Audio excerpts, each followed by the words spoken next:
Olá, Olá, tá olá Simi, tudo bem? tudo bom? Tudo jóia. Tu estás me vendo ou não? Estou vendo e ouvindo bem. Ah, tá, é porque eu não tô vendo. Eu não tô me vendo, eu só vejo uma tela preta. Não, estou Mas se vendo. tá tudo bem. Tá ótimo. Bom, acho que a gente pode começar. Bom dia a todas e a todos. Meu nome é Jefferson Nascimento, sou coordenador de pesquisa e incidência em justiça social e econômica da Oxfam Brasil.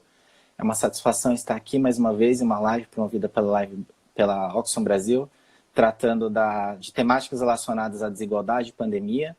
E é uma satisfação enorme, né, receber hoje a Simi Lahar, né, presidenta da ABGLT, foi ex-coordenadora do programa Transcidadania na Prefeitura de São Paulo, e trabalhou também, né, como coordenadora nacional de LGBTI no governo federal, né, e é uma satisfação enorme, né, tê-la aqui e poder conversar um pouquinho conosco a respeito do impacto, né, dessa pandemia sobre a população LGBTI, né. Acho que a Simi está falando tá em Belém agora ou você está...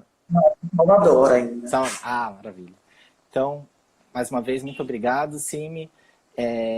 Acho que talvez, como a minha colega Tauá gosta de falar a respeito desse espaço, né, é um cafezinho, né, porque é meia hora, bem curto, então a ideia é a gente dialogar assim mais abertamente a respeito de alguns temas e antes de passar para você, eu já gostaria de fazer uma primeira questão, né, para a sua primeira intervenção, a respeito, enfim, né, a gente sabe que a BGLT é uma associação que congrega outras organizações, então acho que é um termômetro muito preciso, né, importante de como a população LGBTI tem enfrentado, né, esse momento de pandemia, que a gente também tenta ver um pouco como sendo, na verdade, a pandemia ressaltando outras desigualdades que já estavam presentes na sociedade, né? Então, a BGLT, né, acho que essa semana a gente teria a parada aqui em São Paulo, né, que foi adiada para o final do ano, e o tema que seria,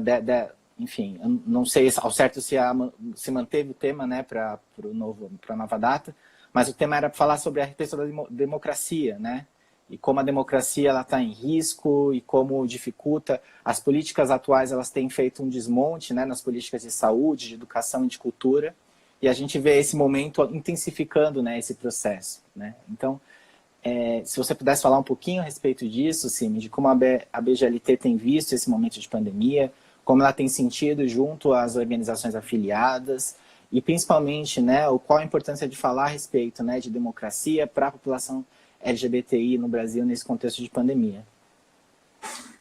Olha, meu amor, primeiro, Jefferson, te agradecer muito pelo convite. Assim, a BGLT, ela está sempre à disposição para a gente dialogar com todos esses parceiros e parceiras que estão aí, né, na trincheira da defesa da democracia, de uma sociedade mais respeitosa. E aí, como tu disseste, sim, essa pandemia, ela nos trouxe, ela nos evidenciou uma crise humanitária que a gente já vive há muito tempo, né? A gente já dizia disso, a gente já dizia, ó, essa população aqui, ela não acessa esses serviços, essa população, ela é perseguida, né? E a gente falava isso e as pessoas, algumas pessoas não davam tanto crédito para tudo isso, mas eu acho que essa pandemia, ela tirou as máscaras, né, do ódio, do conservadorismo e do quão mal isso está fazendo para a nossa humanidade.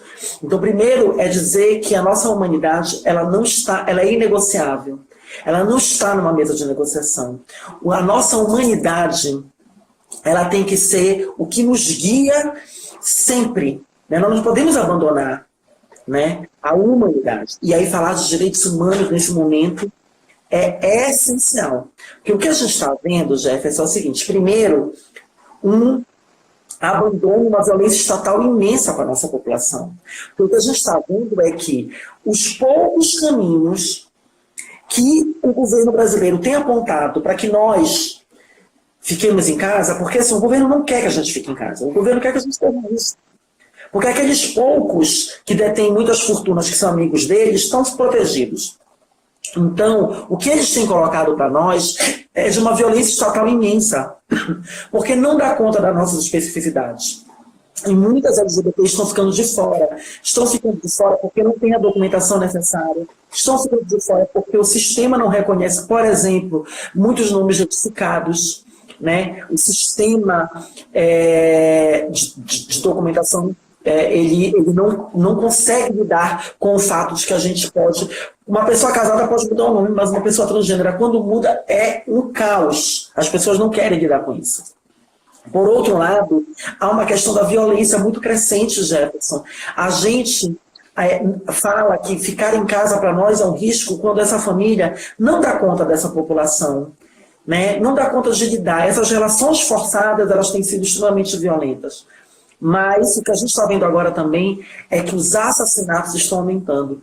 Então, é muito assustador para a gente ver a quantidade de violências. Mas, para finalizar essa primeira fala, a gente está vendo também muita solidariedade, né? As pessoas LGBT, elas estão sendo solidárias umas com as outras, estão querendo estar juntas nesse processo, porque sabem que o povo está sendo violento para todas nós. Perfeito. Enfim, é um pouco uma percepção também compartilhada, né? Acho que esses elementos que você trouxe, Simi, a gente, para quem trabalha, né, com a pauta de defesa de direitos, né, para quem trabalha com a pauta de defesa da democracia e de combate às desigualdades, né, tudo isso que tem acontecido agora, né, nesse contexto da Covid, na verdade são coisas super conhecidas, né? As pessoas, elas acabaram descobrindo, por exemplo, a dificuldade de acesso à saúde que uma grande parte da população tem, né? Descobriram, por exemplo, o alto percentual de pessoas que têm trabalhos informais, né? Então, só quando se criou a necessidade de ter esse necessário distanciamento social para combater a pandemia, as pessoas se deram conta da grande quantidade de pessoas que trabalham numa situação de informalidade e seriam afetadas pela perda de renda, né? Desse tipo de medida, que é super importante, né, mas também requer, né, algumas medidas, algumas políticas públicas, né, para dar resposta a esse momento. E aí, até falando um pouco a respeito da própria pauta, um pouco da informalidade, né, a gente sabe os dados até do ano passado, né, de a redução do desemprego, mais aumento das pessoas trabalhando em situação de informalidade. A gente sabe, né, eu já vi algumas entrevista sua, assim, me falando a respeito de como a população LGBT, a questão da informalidade é muito relevante, né? Eu acredito que nesse contexto de necessário distanciamento social, isso tem tido impacto muito grande, né? E se você puder falar um pouquinho a respeito disso, inclusive, se possível, também sobre a própria questão do acesso ao auxílio emergencial, né? Eu cheguei a ver algumas matérias falando, por exemplo, da dificuldade, né, de pessoas trans de ter acesso a esse benefício, considerando a questão do nome social, né? Então, você tem várias camadas, né, de dificuldade de acesso, né? A gente tem essa perda de renda, né, causada pelo distanciamento nesse contexto de grande percentual de informalidade, e, ao mesmo tempo, essa dificuldade de acesso a políticas públicas de garantia de renda, né? Então, se você puder falar um pouquinho a respeito disso, por favor. O preconceito, como tu disseste, ele nos coloca num lugar que é o lugar da informalidade, né, Jefferson? A maioria de nós não tem um emprego formal, não tem emprego de carteira assinada, não tem um emprego, né, muitas vezes nem, por exemplo, assim, nos critérios estavam os MEIs, por exemplo. Muitas de nós nem MEI tem, né? É a informalidade da marginalidade, está realmente à margem desse processo. Estando à margem, e para viver à margem, Jefferson, a gente não precisa seguir certas regrinhas que a sociedade estipulou no seu pacto, né? No seu pacto de conviver. Essas regras, elas não são necessárias para a gente. Então, muitas de nós não têm documentos básicos para isso. Eu estou falando de CPF, eu estou falando de RG até, né? Mas eu estou falando de carteira de trabalho, de título de eleitor. Não, são documentos que não tem. E a corrida nesse período para que a gente conseguisse esses documentos para essas pessoas do campo da informalidade, que são a maioria de nós, pudesse ter acesso aos auxílios emergenciais, tanto do governo federal quanto de alguns municípios e estados que promoveram, não chegou para essa população. Né? Aqui na Bahia, por exemplo, aqui na Bahia tem o auxílio para os estudantes. Quantas de nós estão na escola? Há muitas gente são expulsas da escola, né? A escola não é um lugar, é um lugar hostil para a gente. Né? Então, aí você tem uma outra, que é a trabalhador informal, mas tem que ter um certo tipo de registro e nós não temos. A prostituição, por exemplo, ela não é nem reconhecida como profissão nesse país. Então, isso vai acarretando uma violência estatal imensa. E aí, o que vai fazer para sobreviver? O que vai fazer para sobreviver, Jefferson, ou você vai para casa dessa sua família com a qual você não se relaciona bem, que te expulsou, que não vive com a sua transgeneridade, com a sua homossexualidade, não convive com a sua bissexualidade, não convive, né, com essas formas de existir que comportam essa sigla de LGBTQI+. E aí você tem uma violência psicológica, uma tortura no lugar do ambiente familiar. Quando você não volta para esse lugar, você vai fazer o quê? Você vai voltar para as esquinas. Elas estão nas esquinas, Jefferson. Nas madrugadas. A volta para o campo, no lugar da prostituição na madrugada, ele voltou com intensidade. E aí, como está mais soturno, mais deserto, você sofre aquelas mesmas violências que você sofria com maior intensidade. Então a gente está falando de um assédio do tráfico de drogas, a gente está falando da violência policial, a gente está falando da violência que muitas pessoas vão nesse lugar atrás de todas nós exatamente para cometer esse tipo de violência. Então, um aumento de 58% no primeiro quadrimestre dos assassinatos de pessoas travestis transexuais é um número absurdo em relação ao quadrimestre do ano passado. E o que nós temos de resposta do governo, Jefferson? Se tu me perguntar. Nós temos mentira, fake news, é isso que a gente tem. Porque esse governo ele não respeita as instâncias democráticas. Ele não está nem aí. Um governo que diz que vai camuflar os dados da saúde, um governo que diz que quer que os dados, que tenha limite nos dados, que mente sobre isso, né? É um governo assassino, é um governo genocida. Então, a gente precisa retomar as instâncias democráticas, o respeito ao Estado democrático de direito. E a gente precisa chegar aí fazendo alguns reconhecimentos entre nós. Nós, do movimento social, precisamos fazer alguns reconhecimentos. Né? Em que ponto, em que certa medida nós deixamos de apontar alguma coisa, em que certa medida nós coadunamos com alguma coisa. Mas a gente precisa, enquanto população como um todo, também fazer um reconhecimento. Reconhecer que nós erramos quando nós banalizamos, né, o processo de impeachment e colocamos ele a serviço de um golpe, por exemplo. É necessário que nós façamos essa auto-reflexão. Fazer uma reflexão de que nós não ousamos quando podíamos nos governos populares também é uma reflexão. Então eu acho que a gente precisa fazer uma reflexão conjunta de que nós banalizamos a democracia. E nós dizíamos, nós, movimento social, dissemos, nós alertamos, vocês estão brincando com a democracia e vocês estão colocando as nossas vidas em risco. Isso não vai dar certo. E não deu. Né? A gente está aí com um discurso de ódio extremo, e esse discurso de ódio moralista, ele banaliza as nossas vidas. Então, Jefferson, não adianta a gente dizer só que a gente quer democracia de volta. A gente dizer de que democracia nós queremos, nós estamos falando. Nós estamos falando de uma democracia que tem que enfrentar o debate de gênero e sexualidade com naturalidade. E não escondendo para debaixo do tapete e não deixando ele em segundo plano. Porque o que sustenta essa narrativa absurda, irracional, né? Esses 30% que ainda estão com essa galera, é uma galera que você pode dar todas as justificativas, mas a defesa dessa moralidade é o que mantém eles ali. Então a gente precisa tirar essa sustentação. E sabe aonde a gente consegue? A gente consegue dizendo que essa questão de ideologia de gênero é uma mentira. Falando que debater gênero e sexualidade não é né, algo que vai colocar em risco, né, o amor, o afeto, a família, porque isso é uma mentira. É o contrário, falar sobre isso é resgatar as relações humanas que nós temos. Porque uma família que expulsa, uma família que agride, uma família que violenta, uma família que estupra, essa família está doente. É esse tipo de ação que coloca em risco, né, essas relações que são tão caras para as pessoas. Não é debater a identidade, não é debater a sexualidade, não é debater gênero. Não é isso que faz mal às pessoas. É a ausência desse debate que está fazendo mal a essa sociedade. É a ausência desse debate que está adoecendo a gente. Então a gente precisa debater isso, né?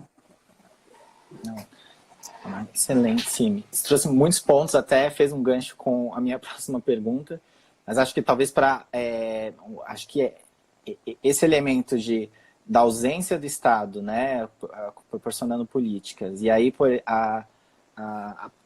as pessoas elas são levadas por conta, enfim, de um contexto de desigualdade que as jogam para a informalidade, elas são levadas, por exemplo, a buscar, né, aquilo que, enfim, as pessoas fazem numa situação de ausência do Estado, buscar esses vínculos sociais e comunitários, e aí primeiro, talvez, a primeira agrupamento que vem à cabeça é justamente a família, e muitas vezes as pessoas têm, enfim, são famílias que as expulsaram, né, que as hostilizam, e aí ela não tem esse primeiro contato, né, enfim, essa rede de suporte, né, por conta dessa situação muito complicada, e aí elas são levadas a colocarem numa situação de maior violência, né, então acho que assim, são camadas, né, crescentes, né, de violência que são colocadas aí, né? E a questão, por exemplo, que você mencionou sobre as mentiras, né, que são contadas, né? E eu relembro que muito recentemente o próprio governo federal, pelo Ministério dos Direitos Humanos, né, mencionou a questão da redução da violência contra a população trans, né? E como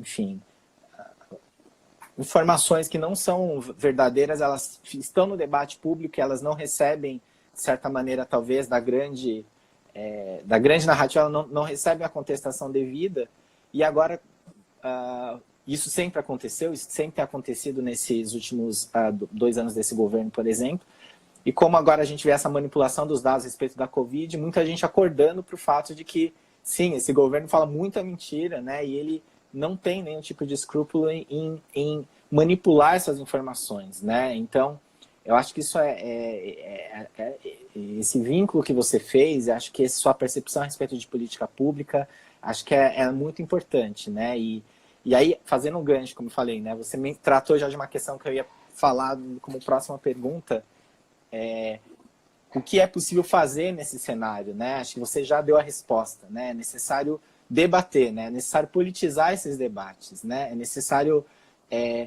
não a defesa da democracia, mas que democracia? Não é voltar ao que era antes, né? Não é voltar ao que era pré-Bolsonaro, né? Na verdade, é você fazer diferente, né? Então, acho que isso é importante que você trouxe, e acho que eu gostaria de perguntar, né? Nesse contexto tão difícil, né? Tão de limitação de mobilização mesmo, né? Acho que a gente tem tido um debate público a respeito das mobilizações de rua, no contexto de necessário isolamento social.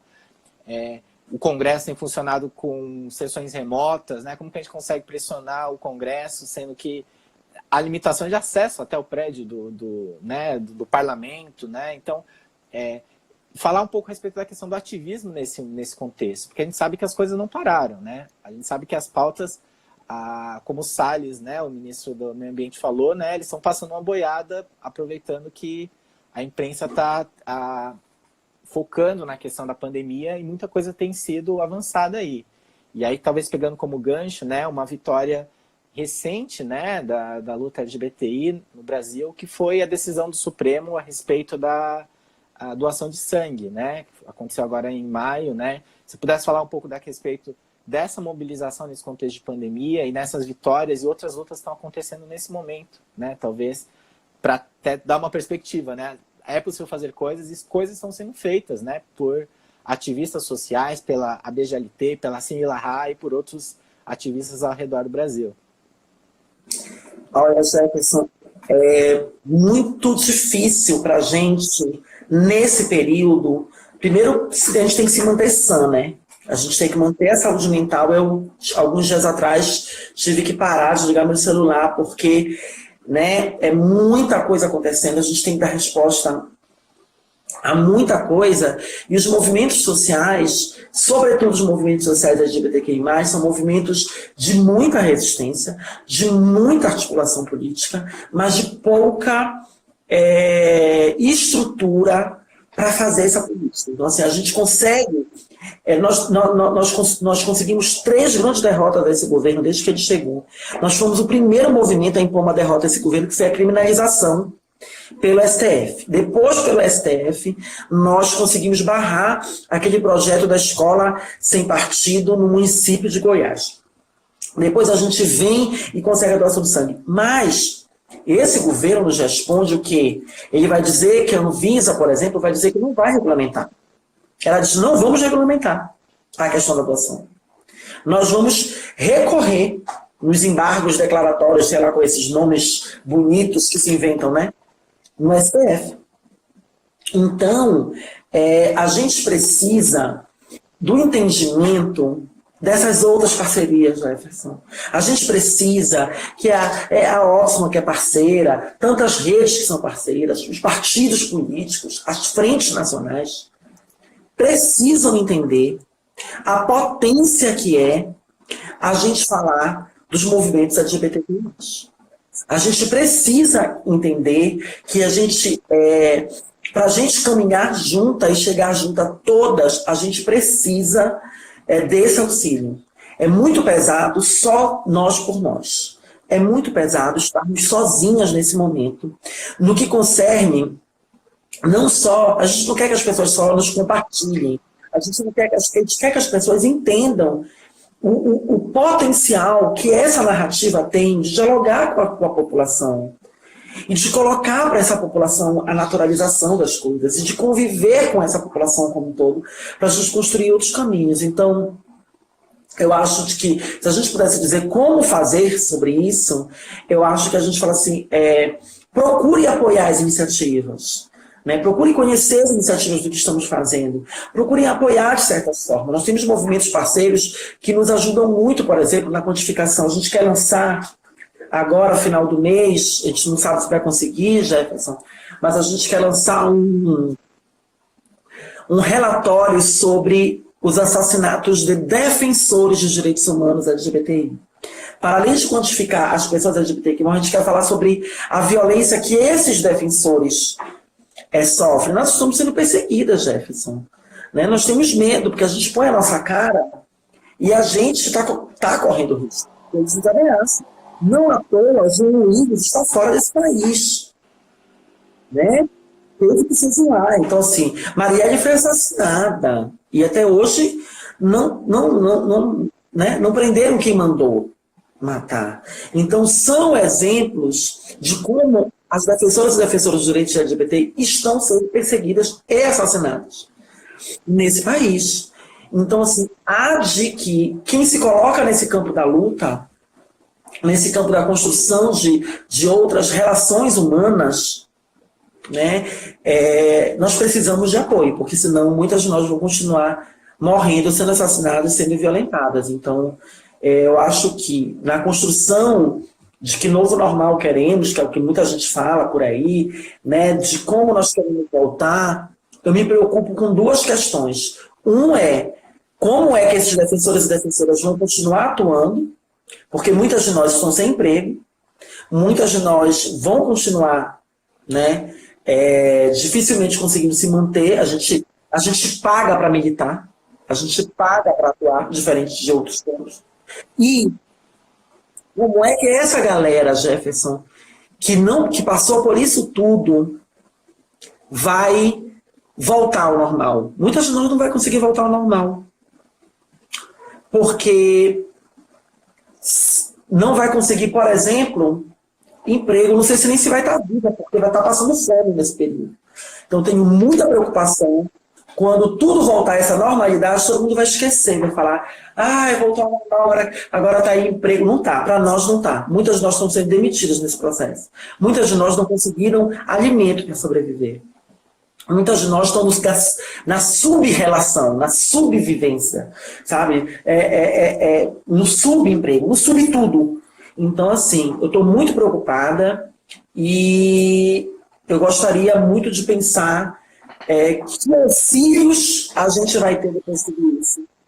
E para se manter sã nesse período e continuar lutando, sobrevivendo. Não vamos desistir, mas desculpa o desabafo e o apelo aí, porque a gente precisa para continuar resistindo e impondo esse governo derrotas e organizando nossa população para ajudar a construir novas pontes.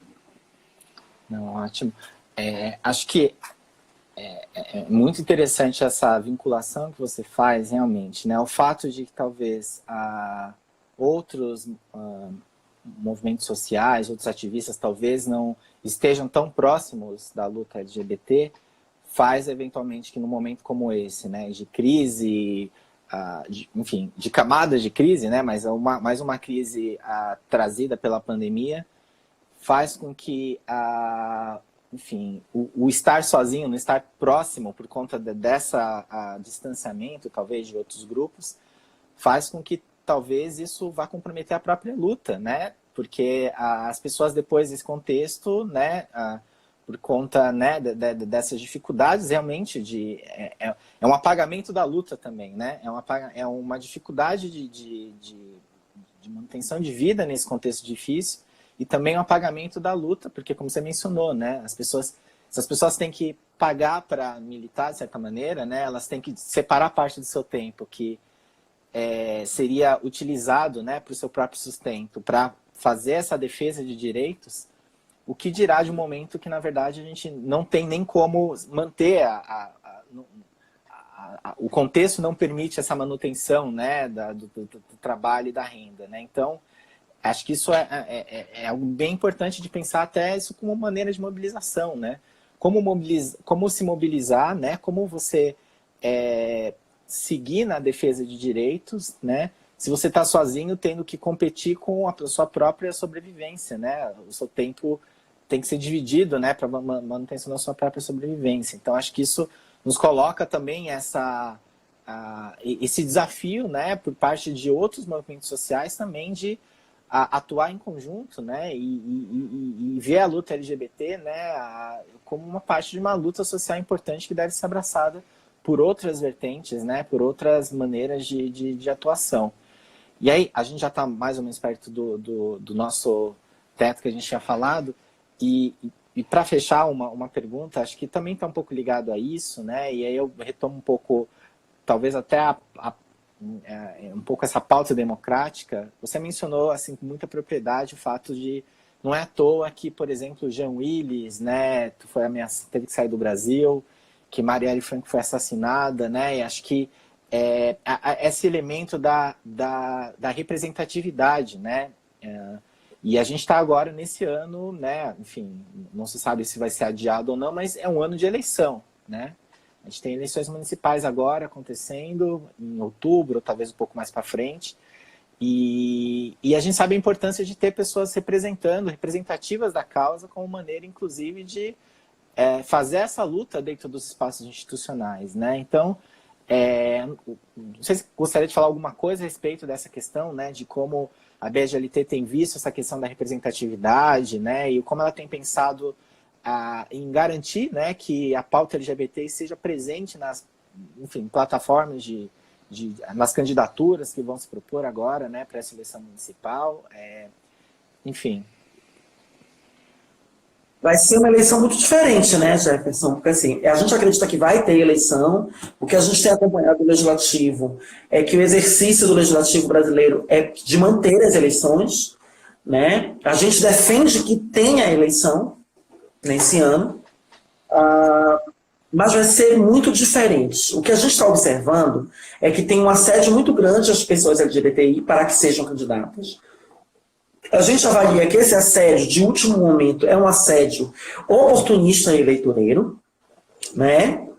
querem usar a nossa luta, a nossa identidade. Por outro lado, há muita candidatura LGBTI que tem tido mais apoio do que antes, do que outras do passado, mas a gente tem aí feito um exercício para que a gente se preocupa porque a rede social, a nossa forma de fazer política é uma forma do corpo a corpo. A gente está no corpo a corpo, né? Lidar com essa eleição, que tende a ser uma eleição mais tecnológica, né? Nos impõe uma dificuldade muito grande, porque nós não somos as donas das empresas de fake news, dos robozinhos. Os nossos robôs somos nós mesmas, que dedicamos a nossa luta, né? Então, é uma luta desonesta e que grande parte da população não tem acesso à internet, o direito à internet não é algo sanado, né? A gente tem uma impressão de que todo mundo tem acesso à internet, mas todo mundo tem acesso ao WhatsApp. Não é a internet como um todo, né? Aqui mesmo, o Instagram, de repente, não é o que chega mais à população como um todo, né? E aí, inclusive da leitura, né? As pessoas entendem acesso ao app, mas não acessam 10% do que o aplicativo promove. E isso nos preocupa muito, sobremaneira, mas a gente pretende fazer. Estamos aprendendo como lidar com isso. Fizemos webinários, fizemos cursos para a nossa população, para que a população entenda um pouco melhor sobre como jogar esse jogo, né? E saiba distinguir um pouco para que como é que essa informação vai chegar até ela. E como é que a gente também transmite comunicação. Então a gente está fazendo muitos exercícios para que a gente consiga entender esse período, para que a gente não seja de novo passada para trás, para que a gente consiga ampliar, né, o quadro, não só das pessoas LGBTI, mas de parceiros possíveis para mudar esse cenário. Excelente. Acho que você super precisa nesse aspecto. Acho que muitos movimentos sociais, né, um pouco, por exemplo, o movimento negro, tem colocado um pouco essa questão, são movimentos que são muito, enfim, a questão do corpo a corpo, né? A questão da mobilização de rua, a questão da conversa, a questão da comunidade, de estar próximo, em diálogo.